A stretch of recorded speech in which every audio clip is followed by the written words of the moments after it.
Dan pasti kalau ini adalah penindakan. Unsur Bisa kredit. tindakan kilang. Kepercayaan. Yang pertama, kepercayaan, yakni keyakinan dari pemberi kredit bahwa kredit yang diberikan akan benar-benar dapat diterima kembali di masa tertentu atau masa mendatang. Yang kedua, kesepakatan. Kesepakatan dituangkan dalam suatu perjanjian di mana masing-masing pihak menandatangani pernyataan tentang hak kewajibannya. Yang ketiga, jangka waktu. Setiap kredit yang diberikan memiliki jangka waktu tertentu.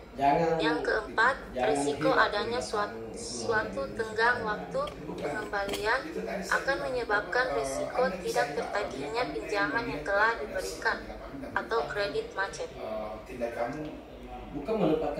Kelima, balas jasa merupakan keuntungan yang diperoleh bank atas pemberian kredit yang dikenal dengan cek tujuan kredit. Yang pertama, mencari keuntungan yakni bertujuan untuk memperoleh hasil dalam bentuk bunga yang diterima oleh bank sebagai balas jasa dan biaya administrasi kredit yang dibebankan kepada nasabah. Yang kedua, membantu usaha nasabah. Tujuan lain untuk membantu usaha nasabah yang memerlukan dana bank, dana investasi maupun dana untuk modal kerja.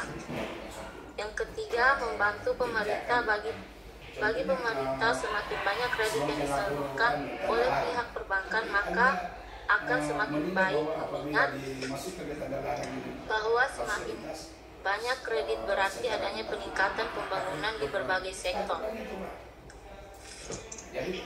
Jenis-jenis kredit. Pasti aman itu dan masyarakat luas akan dia. Pertama, dilihat dari aspek kegunaan. 1. Kredit investasi. 2. Kredit modal kerja. Yang kedua, dilihat dari aspek tujuan kredit. 1. Kredit produktif. 2. Kredit konsumtif. Dan 3. Kredit perdagangan. Yang ketiga, dilihat dari aspek jangka waktu. 1. Kredit jangka pendek. Kredit jangka menengah. Ketiga, kredit jangka panjang. Keempat, dilihat dari aspek jaminan. 1. Kredit dengan jaminan. 2. Kredit tanpa jaminan. Yang kelima, dilihat dari aspek sektor usaha. 1.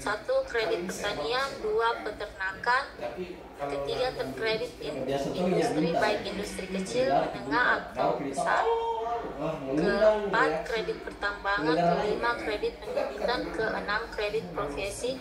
Ketujuh, kredit perumahan.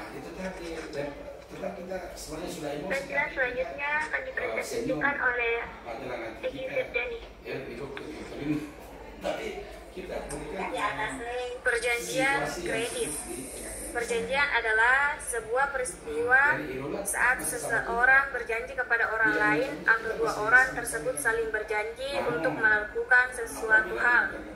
Perjanjian kredit mempunyai fungsi yang sangat penting dalam proses pemberian, pengelolaan, pentalaksanaan, pemantauan kredit, dan penyelesaian jika terjadi kredit macet. Jaminan dan agunan kredit. Adapun jaminan yang dapat dijadikan sebagai jaminan kredit oleh calon debitur, yang pertama, jaminan benda berwujud seperti tanah, bangunan, kendaraan. Yang kedua, jaminan benda tidak berwujud seperti sertifikat saham, sertifikat obligasi, dan sertifikat deposito.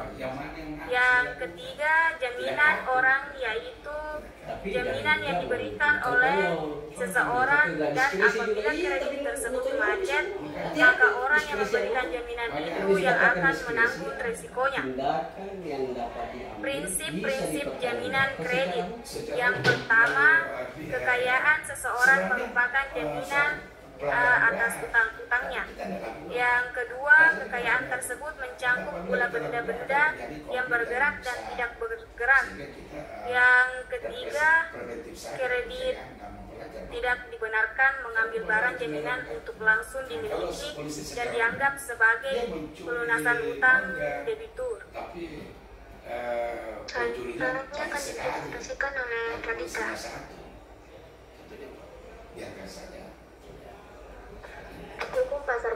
Pengertian hukum pasar modal.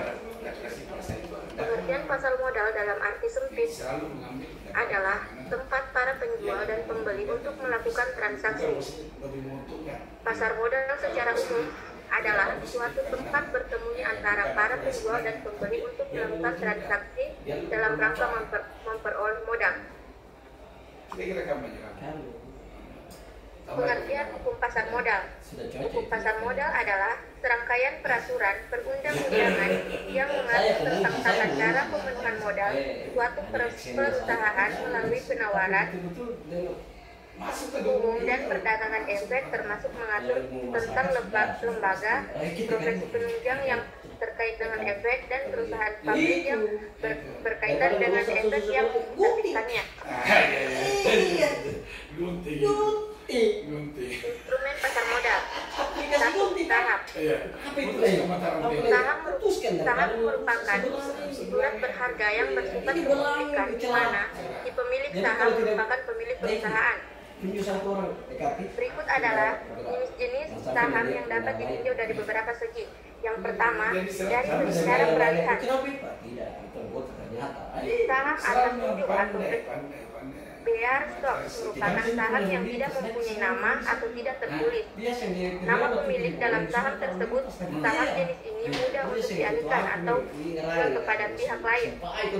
Saham atas nama, di mana di dalam saham tertulis nama pemilik saham tersebut, dan untuk dialihkan kepada pihak lain memerlukan syarat dan prosedur tertentu. Yang kedua,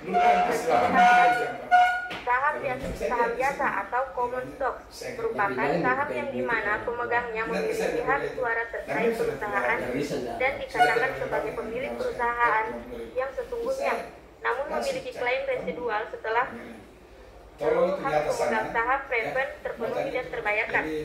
Saham preferred atau preferred stock merupakan saham yang dimana pemegangnya memiliki hak lebih dahulu dibanding pemegang saham biasa dalam hal pembagian dividen dan aset perusahaan pada saat perusahaan dilikuidasi. B. Obligasi atau bond. Obligasi merupakan instrumen utang bagi perusahaan yang menerbitkannya untuk memperoleh modal.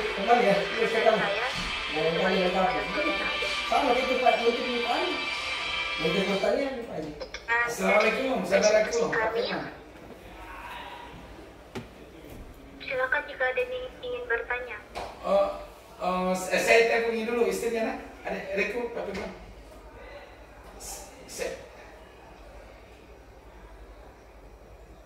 Siap saudara. Saya telepon dulu. Ada di ruangan di kantor di Polrestabes. Ya, dan makasih banyak berteman. Terus banyak ada yuk. Assalamualaikum. Apakah ada Waalaikumsalam. yang ingin bertanya? Jadi tapi jangan sebut itu jam terbang, jam terbang itu pasti. Tapi itu jam terbang khusus, jam terbang kamu. Sekian, terima kasih. Wassalamualaikum warahmatullahi wabarakatuh. Jauh sekali masih di depannya, tapi dia tidak melihat situasi sekarang. Kita kan berbicara jam terbang, karena kalau jam terbang, mau ya dia kau celaka. Tidak memperhatikan kondisi saat ini, tidak update ilmunya gitu. Bagaimana? Bahwa ini sudah tidak relevan. Iya. Bagaimana? Hukum saja memang dirubah kalau sudah tidak relevan undang-undang. Bagaimana? Ya? Undang-undang itu karena sudah tidak relevan hanya revisi. Nah, revisi karena tidak sesuai dengan kita. tadi undang-undang masih